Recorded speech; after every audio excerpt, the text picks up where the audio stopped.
ఓం శ్రీ అరుణాచలేశ్వరాయ నమః. గ్రంథం పేరు కపాలమోక్షం. ఒక ఆత్మయోగి ఆత్మకథ. గ్రంథ రచయిత పరమహంస. అధ్యాయం 52వ భాగం. కుండలిని జాగృతి, మా సాధన అనుభవాలు. ఒకరోజు నేను రాత్రిపూట తీవ్ర ధ్యానంలో ఉండగా నా జ్ఞానదీక్ష గురువు యొక్క తెల్లని శరీర కాంతిపుంజం నాకు ధ్యానంలో నెమ్మదిగా అగుపించసాగింది. అప్పుడు వామ్మో, ఈయన మళ్ళీ ఎందుకు అగుపించారు? అరటిపండు సగభాగం పెట్టి శక్తిపాతం చేశారని చెప్పి వెళ్ళిపోయారు. ఒకవేళ ఈయన చనిపోయారా? అందుకేనా ఆయన ఆత్మ అనగా సూక్ష్మ శరీరం నాకు కనపడుతోందా? అలా జరిగి ఉండదు. ఏం జరిగిందో తెలుసుకునే లోపల వారి సూక్ష్మ శరీరం అంతర్ధానమై ఒక నల్లటి నాగుపాము తల సజీవంగా కనపడసాగింది. అంత సజీవమూర్తిగా కనపడుతోంది. వామ్మో, ఏమిటిది కొత్తగా? అది కదలదు. కాటు వేయడానికి కానీ వచ్చిందా, లేక పగ తీర్చుకోవడానికి ఏమైనా వచ్చిందా? ఈ జన్మలో ఎప్పుడూ పామును చంపలేదు. ఎప్పుడూ నాకు పాముల పుట్టలో అమ్మ నా చేత నాగుల చవితికి పుట్టలో ఆవు పాలు చలిమిడి పెట్టించి పుట్టలో పాలు పోయించేది.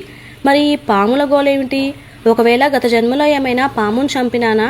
అది గాని సర్పశాపంగా నన్ను చంపడానికి వచ్చిందా? వామ్మో, ఈ దిక్కుమాలిన యోగ సాధన కాదు గాని ఈ పాముల గొడవేంటి? మనకి ఎవరూ కూడా సలహాలు కూడా ఇవ్వలేదు. ఇది మాత్రం పోవటం లేదు అనుకుంటూ కళ్ళు తెరిచి చూసినా ఎదురుగా పాముతల మాత్రమే కనబడుతుంది. కళ్ళు మూసుకున్నా తెరుచుకున్నా పాముతల మాత్రమే కనపడుతుంది. అది ఫోటోలో లాగా కానీ విగ్రహంలాగా కానీ లేదు. నిజమైన పాముతలలా కనపడుతోంది. దీని దెబ్బకి నా కళ్ళు దొబ్బినాయా? భ్రమాభ్రాంతులకు వెళ్ళిపోయానా? ఏం చేయాలరా దేవుడా అంటూ నిద్రకు ఉపక్రమించేసరికి అక్కడ కలలో కూడా కేవలం పాముతల మాత్రమే కనపడేది. ఇలా ఒక 3 నెలల పాటు కనపడింది. ఒకరోజు ఉన్నట్టుండి నా వెన్నుపాము కింద కదలికలు ప్రారంభమైనాయి. ఏదో తెలియని చిన్నపాటి ఆనంద క్షణాలు కలుగుతూ ఉండేది. ఈ పాముతలకి అలాగే ఈ కదలికలకి గల సంబంధం ఏమిటో అర్థమయ్యేది కాదు. ఇదివరకు ఇలాంటి కదలికల అనుభూతి 1-2 సార్లు మాత్రమే కలిగితే ఇప్పుడు తరచుగా అదే పనిగా కదులుతున్న కదలికలు అనుభూతి వెన్నుపూస అడుగు భాగంలో గుదస్థానంలో కింద భాగం, అంటే మన యోగ పరిభాషలో చెప్పాలంటే మూలాధార చక్రం కింద భాగంలో అన్నమాట. ఈ మధ్య తరచుగా పాముతల కనిపించడం, కదలికలు ఏర్పడటం జరుగుతూ ఉండేది. కానీ ఎలాంటి బాధ కానీ నొప్పి కానీ అనిపించేది కాదు. ఆనందం వేసేది. ఏదో భారం తొలగినట్లుగా అనిపించసాగింది. ఇదిలా ఉండగా ఒకరోజు ఇదే పాము తల కాస్త ధ్యానంలో ప్రాణం వచ్చినట్లుగా అటూ ఇటూ తల ఊపుతూ ఉండేది. దానితో నాలో కదలికలు కూడా వేగంగా కదిలేవి. ఈ బాధంతా దీనికి అసలు తనకి ఏం జరుగుతుందో అర్థమయ్యే స్థితి లేదు. ఎవరినడిగినా నాకు ఏమైనా సర్పదోషాలు ఉంటే ఇలా కనబడుతున్నాయా అని, చేయించుకోకపోతే సర్ప కోపానికి గురై అవి కాటు వేస్తాయని చెప్పేసరికి ప్రాణభయంతో ఈ పాముల గూడంతా మా అమ్మ చెవిలో ఊదేసరికి ఆవిడ వెళ్ళి మా అయ్య చెవిలో ఊదటం, వెంటనే ఎవరైనా ఒక జ్యోతిష్య పండితుల సలహా తీసుకుని ఏదైనా పరిహారాలు చెప్తే చేద్దాం అని అనటం నా చెవిలో పడినవి. అమ్మయ్య, ఈ సమస్యకు ఒక పరిష్కార మార్గం దొరికింది. దాంతో ఈ పాము గోల తగ్గిపోతుంది అనుకుని యథావిధిగా ధ్యానంలో కూర్చునేసరికి కదులుతున్న పాముతల కనిపించేసరికి కళ్ళు తెరుచుకొని లేచి వెళ్ళి నా పనులు చేసుకోవడం తప్ప ఏమీ చెయ్యలేని పరిస్థితి. ఒకరోజు ధ్యానంలో ఉండగా కదులుతున్న పాము కాస్త ఏదో దేవాలయంలోని పుట్టులోనికి వెళ్ళినట్లుగా కనిపించింది. కానీ ఆ గుడి గాలిగోపురం చాలా ఖచ్చితంగా కనపడి మనస్సులో దాని ముద్ర పడినట్లుగా అయినది. ఇలా వరుసగా ఇదే దృశ్యం కనపడసాగింది. వామ్మో, ఇదేంటి కొత్తగా? ఒకవేళ నాకు కనిపించిన పాము యొక్క గుడి కాబోలు. ఒకవేళ అక్కడికి వెళ్తే నన్ను కాటు వేయడానికి సిద్ధంగా ఉంటే నేనేం చేయాలి? ఈ గుడి ఎక్కడుంది? ఎవరికి తెలుసు అనుకుంటూ ఇంటికి వచ్చి యథావిధిగా ఎందుకో టీవీ పెట్టేసరికి నాకు కలలో కనిపించిన గుడి వివరాలు ఉన్న యాత్రా ప్రోగ్రాం నడుస్తోంది. నాకు 3 రోజులుగా కనపడుతున్న గుడి వివరాలు ఈ గుడి వివరాలతో సరిపోయేసరికి మా అయ్యతో ఈ గుడి వివరాలు చెప్పగానే మంచిది, ఇక ఆలస్యం ఎందుకు, ఆ పుట్టలో వెండితో చేసిన పాము కళ్ళు, చెవులు, పాము తోక వేసి వస్తే ఏమైనా సర్పదోషాలు ఉంటే మన కాళ్ళకి చేతులకి చర్మానికి రోగాలు రావు అంటూ మర్నాడు మా ఊరిలో దగ్గరలో ఉన్న ఆ గుడివైపుకి వెళ్ళటం జరిగింది. యథావిధిగా గుడిలోనికి వెళ్ళి గాలిగోపురాన్ని చూసి ఇదే నాకు కలలో కనిపించిందని నిర్ధారణ చేసుకొని చెప్పినట్లుగా అక్కడ వెండితో చేసిన పాము చెవులు, కళ్ళు, తోక తీసుకొని ఆవు పాలతో చలిమిడితో కలిపి పుట్ట కళ్ళాలలో వేసి దండం పెట్టి, ఓ నాగదేవా, నువ్వెందుకు కనపడినావో తెలియదు, ఎందుకు ఈ దేవాలయం చూపించినావో తెలియదు, ఏవో సర్పదోషాలు ఉంటే ఈ పరిహారాలు చేశాను కానీ నువ్వు ఎందుకు ఇలా నాకు చేశావో తెలియదు, ఎందుకు వచ్చినావో చెప్పుము అనుకుంటూ విగ్రహమూర్తికి నాగపూజ చేసి బయటకు వచ్చేసరికి ఆ గుడి పూజారి ఎంతో కంగారు పడుతూ, అయ్యో ఏదో అపచారం జరిగిపోయినట్లుగా ఉంది, ఎవరో మైలదోషం ఉన్నవారు ఈ గుడికి వచ్చారు. దాంతో నాగేంద్ర స్వామి వారికి ఉగ్రావేశం కలిగింది. స్వామివారు కోపంతో బయటకు వెళ్ళిపోతున్నారు. అందరూ రండి రండి అంటూ కేకలు పెద్దగా వేసేసరికి, అయ్యో స్వామి మమ్మల్ని క్షమించు, మాలో ఎవరు ఈ తప్పు చేశారో మాకు తెలియదు, మమ్మల్ని వదిలిపెట్టి వెళ్ళవద్దు, తగిన ప్రాయశ్చిత్తం చేసుకుంటాము అని అక్కడున్న భక్తులు వేడుకునేసరికి అక్కడున్న దేవాలయం బావిలో ఏదో పెద్ద బండరాయి పడితే వచ్చే శబ్దంతో నీళ్లు పైకి వచ్చినాయి. వెంటనే పూజారి, ఒరేయ్ పెద్ద బుట్టలు తీసుకొని రండ్రా, దానికి పసుపు కుంకుమలు పెట్టండ్రా, నా స్వామికి కోపం వచ్చి బావిలోనికి దూకేశారా, రండిరా రండి అంటూ వచ్చిన బుట్టలను నీటిలో దింపినారు.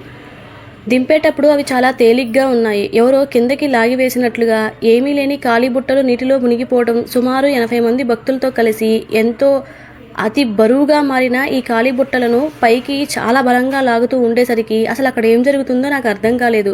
ఒకవేళ నేను చేసిన పూజ వెంటనే ఈ గందరగోళం జరిగింది అంటే నా వల్ల ఏమైనా తప్పులు జరిగినాయా?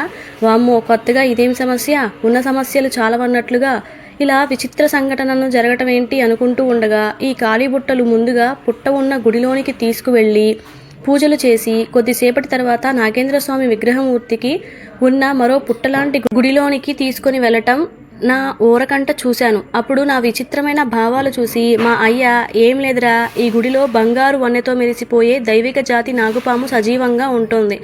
ఎప్పుడైనా ఇలా ఎవరైనా మైలతో నెలసరి రోజుల్లో వస్తే వెంటనే ఈ పాము వీరావేశం వచ్చి దానికి కనిపించని సూక్ష్మ శరీరంతో బావిలోకి దూకుతుంది. వెంటనే ఈ పూజారి ఖాళీ బుట్టలను నీటిలోకి దిగి రాగానే అవి చాలా బరువుగా మారి అందులోకి ఈ నాగేంద్రుడు చేరడంతో పైకి తీసి యథావిధిగా పుట్టలోనికి తిరిగి ప్రవేశింపచేస్తారు. ఇది ప్రతినిత్యం ఏదో ఒక సమయంలో ఇలా జరుగుతుంది. ఇది నీకు ఆశ్చర్యం కలిగించవచ్చును, కానీ ఇక్కడున్న వారికి ఇది షరా మామూలే అంటూ గుడి బయటకు వచ్చినాము. అదేంటి, ఒక పాముకు ఇంతగా పూజ చేస్తారా? నాకు కనిపించే నాగపాము తల ఈ పాము యొక్క సూక్ష్మ శరీరం కాదు కదా, అదే నిజమైతే అనుకుంటూ ఉండగా అది నిజమని ఆ గుడి గంటలు మ్రోగేసరికి ఇది నిజమని నాగేంద్ర స్వామి వారు చెబుతున్నారు అని అనిపించి ఇలాంటి ప్రత్యక్ష దైవ అనుభవం ఇచ్చినందుకు కృతజ్ఞతా భక్తితో నమస్కరించి నాకు కలలో వచ్చిన ఆయనే ఖచ్చితంగా ఏదో ఒక సందేశం ఇస్తారని అమిత నమ్మకం నాలో కలిగేసరికి మా ఊరికి వెళ్లే బస్సు ఎక్కిన విషయమే నేను గమనించలేదు. ఇది జరిగిన 3 రోజుల తర్వాత నేను గాఢ నిద్రలో ఉండగా ఒక అడుగున్నర నల్లటి కృష్ణ సర్పం ఎదురుగా ఉన్నది. నిజమో లేదా అబద్ధమో తెలియని స్థితి. తెల్లని శరీర కాంతి వెలుగులతో మెరుస్తూ కనపడుతూ వేగంగా నా వైపుకి కాటువేయడానికి చరచరా పాకుతూ కనపడసాగింది. కొంపతీసి ఈ పాము నేను పూజ చేసిన దేవాలయం పాము కాదు కదా? అక్కడే ఏదైనా తప్పులు చేసి ఉంటే క్షమించమని అడిగి వచ్చాను కదా, మరి ఎందుకు ఇంత పిచ్చి వీరావేశంతో కాటు వేయడానికి వస్తోంది? వామ్మో, దీని కాటు పడితే కొన్ని సెకండ్లలో నా ప్రాణం పోవడం ఖాయం. ఎవరికీ ఏమీ చెప్పకుండానే, ఎవరికీ కారణం తెలియకుండానే ఒక సర్పం చేత అర్ధాంతరంగా చావాలని విధివ్రాత కాబోలు. ఏమో ఎవరికి తెలుసు? మా అయ్య తెలియక పొరపాటున మైల వచ్చిన రోజుల్లో నన్ను కానీ గుడికి కానీ తీసుకువెళ్ళలేదు కదా. వామ్మో వాయ్యో, ఈ చిన్న తప్పుకి ఇంత శిక్ష! శక్తిపాతం చేసిన దీక్షా గురువు ఏమైనాడో తెలియదు. నిత్య పూజలు అందుకునే దేవతలు ఏం చేస్తున్నారో తెలియడం లేదు. అవసరానికి మనుషులే ఉపయోగపడరని అనుకున్నాను, చివరికి దేవతలు కూడా ఉపయోగపడరా? ఈ పాము దెబ్బకి వాళ్ళు ఎప్పుడో ఈ ఇల్లు వదిలి వెళ్ళిపోయి ఉంటారు అనుకుంటూ ఉండగానే నా దగ్గరికి వచ్చి కుడి చెయ్యి మొదట్లో కాటువేసి వెళ్ళిపోయింది. అప్పుడు చావు భయం అలాగే ప్రాణభయం ఏమిటో ఆ క్షణం ప్రత్యక్షానుభూతి పొందినాను. ఈ 2 యోగ సాధనలలో ఎందుకు మాయగా అడ్డు వస్తాయో అర్థమయ్యేసరికి మెలకువ వచ్చి కూర్చున్నాను.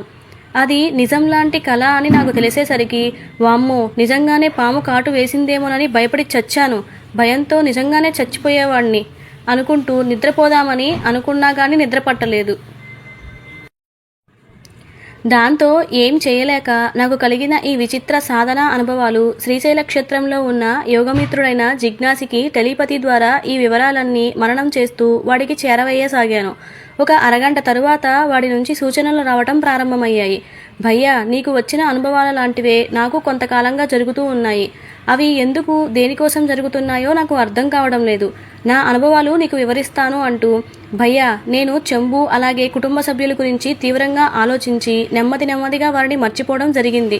వారిని పూర్తిగా మర్చిపోయిన సమయానికి నాకు ధ్యానంలో తీవ్రమైన ఏకాగ్రత, నా మనసు స్థిరంగా మారి ధ్యానం వైపు మళ్ళుతుంది. ఇలాంటి తీవ్ర ధ్యాన సమయంలో నేను ఉండగా ఒకరోజు నాకు సిద్ధ దీక్షా గురువు యొక్క నాకు ధ్యానంలో సూక్ష్మ శరీర కాంతి కనిపించి, నాయన, నేను నీలో ప్రవేశపెట్టిన శక్తిపాత సిద్ధి వలన నీలో కుండలిని శక్తి జాగృతమై చక్రాలను జాగృతిని త్వరగా చేస్తోంది. కంగారు పడకు, భయపడకు. శక్తిపాత సిద్ధి వలన అంతదాకా నువ్వు చేసిన రామమంత్రం శక్తి కాస్త లక్షల కోట్ల శక్తి పెరిగి నీలోని కుండలిని శక్తి జాగృతం చేస్తుంది. ఇది ఆరంభం అవుతుంది. ఒక్కటి గుర్తుపెట్టుకో, నీ ఈ శరీరంతోనే ఈ శరీర దేవాలయంలో ఉన్న ఆత్మారాముణ్ణి వెతుకు. ఎన్నో లక్షల కోట్ల జన్మల పుణ్యఫలం వలన ఇలాంటి యోగ జన్మం మనకి లభిస్తుంది. దీనిని శ్రద్ధగా సంరక్షించుకోలేకపోయినా, అలాగే నీ మోక్షప్రాప్తి పొందాలనే లక్ష్య సాధన పూర్తి కాకుండా నీవు శరీర త్యాగం చేసినా మళ్లీ జన్మించవలసి ఉంటుందని గ్రహించు. తగిన జాగ్రత్తలు తీసుకుని అన్ని యోగమాయలు అలాగే యోగ సిద్ధుల శక్తుల మాయలు దాటుకో. నీ జన్మను వృధా చేసుకోకుండా తరించు అని చెప్పి అదృశ్యమయ్యారు. ఎక్కడో కాశీక్షేత్రంలో ఉన్న ఈయనకు ఇక్కడ శ్రీశైలంలో నేను ఉన్నానని ఎలా తెలుసు? ఇక్కడికి ఎలా రాగలిగినారో నాకు అర్థం కాలేదు. నిద్ర వస్తే నిద్రపోయాను. ఇది జరిగిన కొన్ని రోజుల తరువాత ఒకరోజు ధ్యానంలో నాగుపాము తల కనిపించసాగింది. అలాగే మరికొన్ని రోజుల తరువాత ఈ పాము తన తలను అటూ ఇటూ ఊపుతూ కనిపించసాగింది.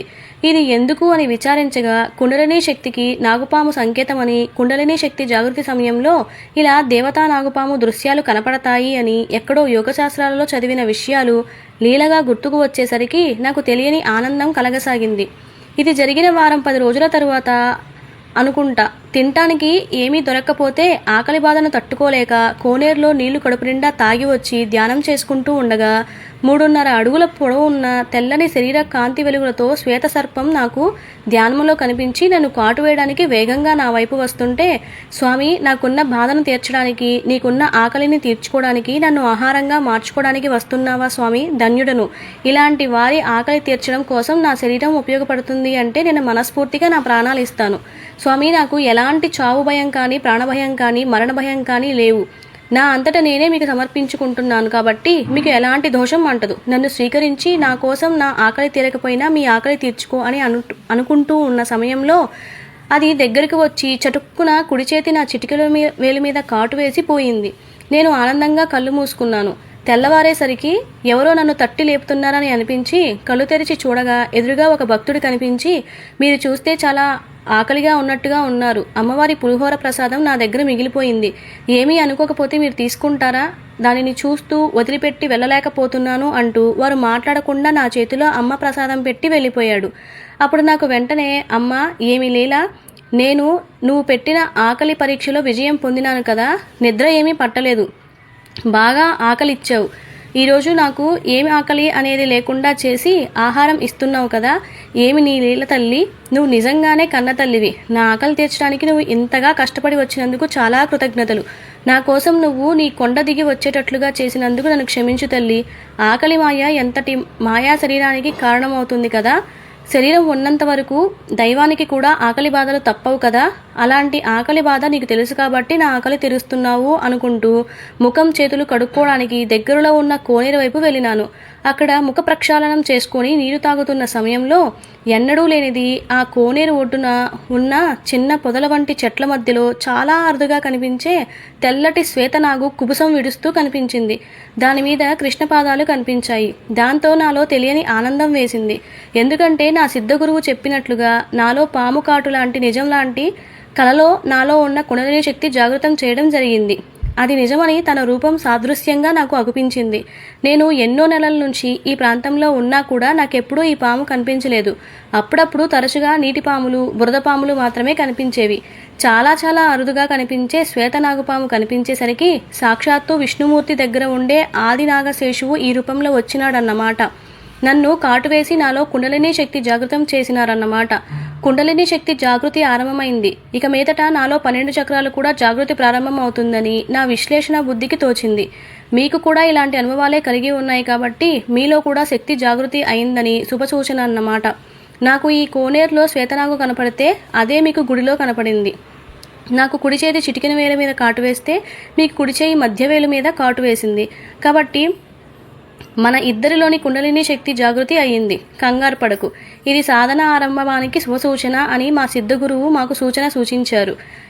అది నిజమని నాకు అర్థమైంది అనుకుంటూ ఉండగా అతడి నుండి నాకు ఎలాంటి సూచనలు ఇక అందలేదు.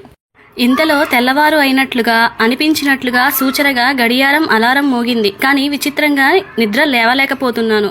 ఒళ్ళంతా నొప్పులు, శరీరమంతా సూదులతో ఆక్యుపంక్చర్ చేస్తున్నట్లుగా అనిపించసాగింది. మనసంతా అశాంతిగా మారింది. శరీరమంతా ఏదో తెలియని బాధ, చాలా బద్ధకంగా ఉంది. ఇక ఈరోజు ఆఫీస్కి ఎగనామం అని బలపడగా లేచి వెళ్ళి ఫోన్ చేసి సెలవు కావాలని చెప్పి ఎన్నడూ లేనిది బారెడు ప్రొద్దొక్కేదాకా లేవబుద్ధి కాలేదు. లేచినా బద్ధకంగా అనిపించి పడుకోవడం, మళ్ళీ లేవటం, మళ్ళీ పడుకోవడం, ఇలా వరుసగా 3 రోజులు సెలవు మీద పడుకున్నాను. నాకు ఏదో తెలియని అనారోగ్య సమస్య వచ్చిందని మా ఆవిడ ఆందోళన చెందుతుంటే అప్పుడు నాకు టెలిపతిలో చెప్పిన జిజ్ఞాసి విషయాలు ఆమెకి చెప్పగానే, అయితే మీరిద్దరికీ యోగశాస్త్రంలో చెప్పినట్లుగా కుండలిని శక్తి జాగృతి అయిందన్నమాట.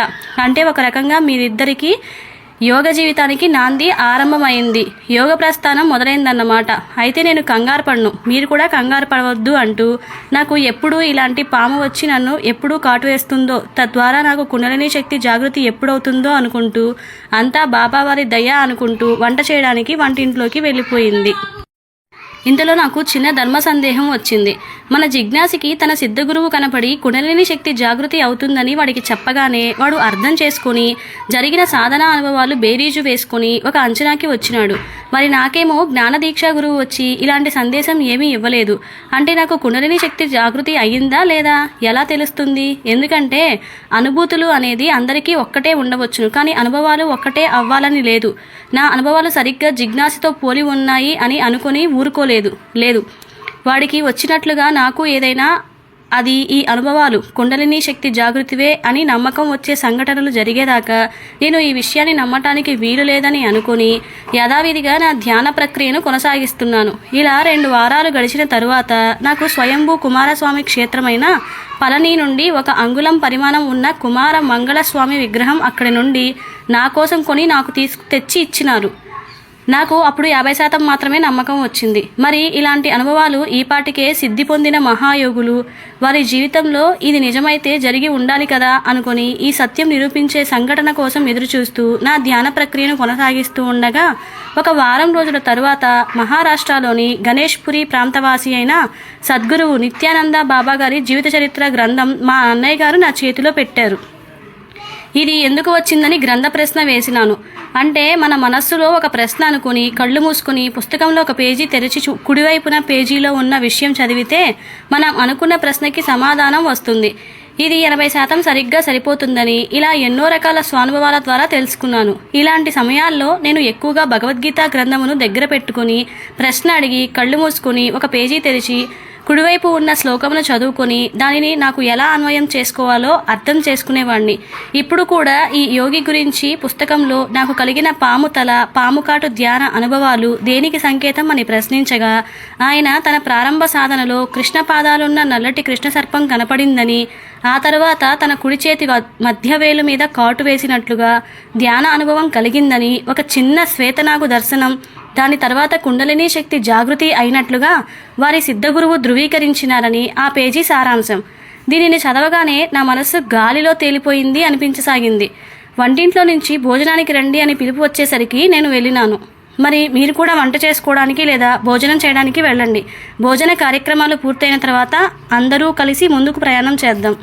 శుభం భూయాత్.